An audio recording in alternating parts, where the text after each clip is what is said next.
This video is sponsored by Shirobune, who kindly gave me a free pre-release copy of this visual novel in exchange for making a video review around the release weekend. They did not directly influence this review at all.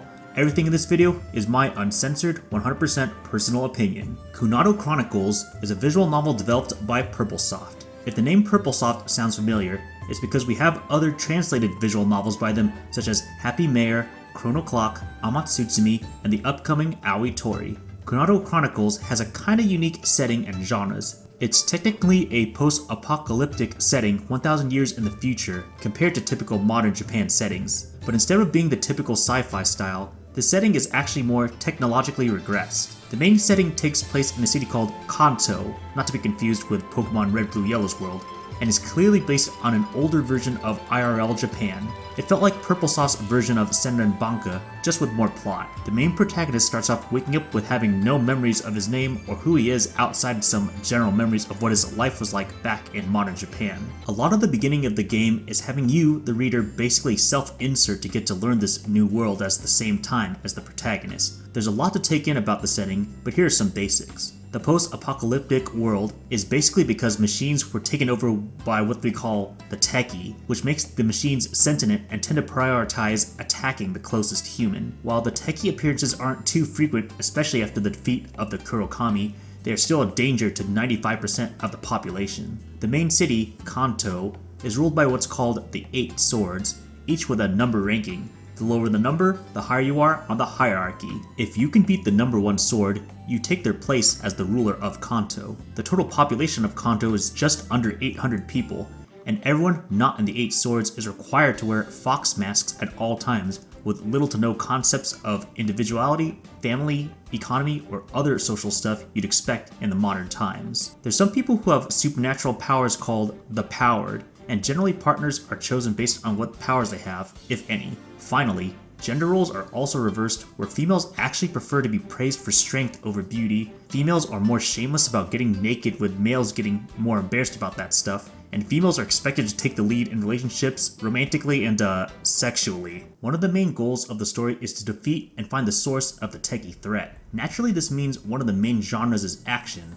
and some of the characters have supernatural powers or general combat prowess to fight the Tekki. There is some degree of mystery and world building, finding out a lot of what the world is like and how the Tekki and Kurokami affected the current time. You also get to learn and even influence the societal culture of Kanto and see how all the little things they do compare to our IRL modern society. But if I had to pick one genre for Kunado Chronicles, it'd be the Karage. I found the routes tended to focus more on the character development and drama the main characters went through, and the action scenes at times felt secondary to the overall narrative. That said, as someone who considers Karage to be one of my personal favorite visual novel genres, I quite like this aspect. Kunado Chronicles actually has a fairly uncommon ladder route structure, very similar to another Purplesoft visual novel in Amatsutsumi. I'm going to show a visual on screen to explain how this ladder structure works. There's a common route with 5 chapters to start off the visual novel, pretty standard. Once the common route is done, you start on the main route of Heroine 1, which is story-oriented.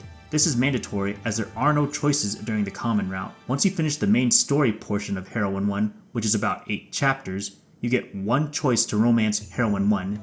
If you do so, you go on her route, which is about 5 chapters, and eventually reach a romance ending with just her. If you choose not to romance Heroine 1, you go to Heroine 2's main story route, also about 6 chapters. Heroine 2's route has the exact same structure. Reach the end of the main story, either go for a romance ending with Heroine 2 or go for Heroine 3's route. However, Heroine 3 only has 1 route, as it's the true route of the visual novel. This blends the main story and romance for Heroine 3 only, and is by far the longest route. I personally like ladder routes and true route structures, so this personally appealed to me. Hopefully it does for you too. Now I'll go over the main characters. The main protagonist may not remember his original name, but is eventually given a new name in Shin. He has a decent personality and is willing to be proactive, though what helps is he's quickly nominated to be the Hachi no Kami or rank 8 sword, aka the bottom of the 8 sword hierarchy, but still a ruler of Kanto despite essentially being a new member. While not powerful at first, his knowledge of the distant past what helps to bring hope and happiness to Kanto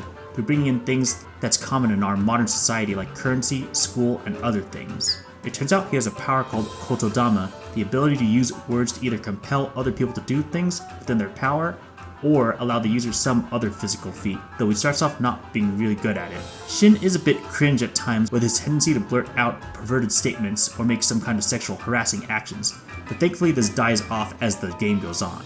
Haruhime is both the Ichi no Kami or First Sword and is actually the current leader of Kanto. She is generally a benevolent and respected ruler and even nominated Shin to be the Hachi no Ken purely to bring hope and happiness to her people. However, she can also be quite clever and is the most overall powerful person in the city, being one of the few to be able to take on a lower ranked Tekki all on her own. She wants to do a reform of sorts to Kanto society, focusing more on hope and happiness and not just the current might is right philosophy. She wields the same Kotodama as Shin, but is much more experienced. She also has some character depth that may surprise people. In particular, there's a lot to learn about her related to how she views her role as leader and her connection with the Kotodama power she has. There are two lolly twins who are almost always seen together, Akane and Aoi. They share the rank of Ni no Kami, or the number 2 sword. Like Haruhime, they are one of the few who can take on lower level Tekki all on their own, but instead of Kotodama, the twins are powered. Akane with her wind powers, and Aoi with her electric powers. These two characters are very strong, if a bit simple-minded.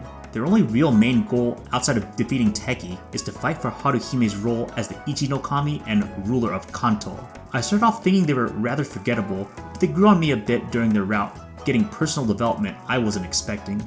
That said, they are definitely still my least favorite main heroines. The final main heroine is Yuri, the only non-8 sword main character. She's assigned by Haruhime to be Shin's personal caretaker. She's generally a pretty serious, diligent character who's very fond of the 8 swords. However, to Shin, she tends to show the resident classic tsundere personality. I usually don't like tsunderes, but actually like Yuri a lot for a few reasons. Her tsundere attitude actually makes sense because she was rather bitter at Shin being a random new guy who just somehow got the rank of 8 sword very quickly, and she's one of the few willing to call out Shin's cringe perverted comments and actions early on. But more importantly, I actually really liked her personal development in both her main and romance route. I've mostly talked about things I liked about Kunado Chronicles, but now I want to talk about some of the flaws I had. The setting has supernatural elements, so I was willing to suspend my disbelief most of the time, but there were some plot twists that I thought were a little too out there, especially in one of the side routes. The main character's physicality also made it kind of weird to take in how relationships worked out. There's a few characters that get their name mentioned and seem like they'd be important,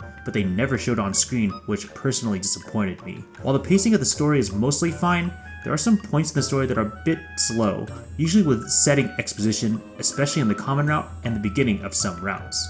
The true route kind of has the opposite issue, where things move a little too quickly, almost like the writer was kind of rushing to get to the climax. Finally, there's one H scene that happens before any of the routes happen.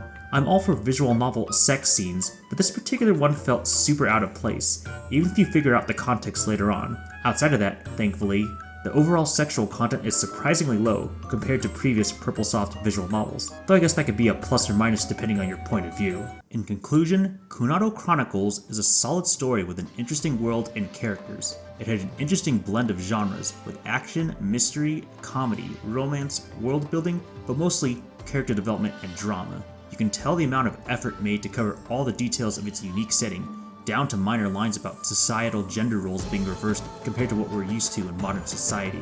I do have criticisms that keep me from totally loving it, like certain plot twists and the pacing at certain parts. It's far from the best story visual novel, or even my favorite Purplesoft visual novel. In fact, I personally still prefer Amatsutsumi for its psychological drama focus, and would recommend reading that first to get used to Kotodama, as well as some cool references that'll be in Kunado Chronicles.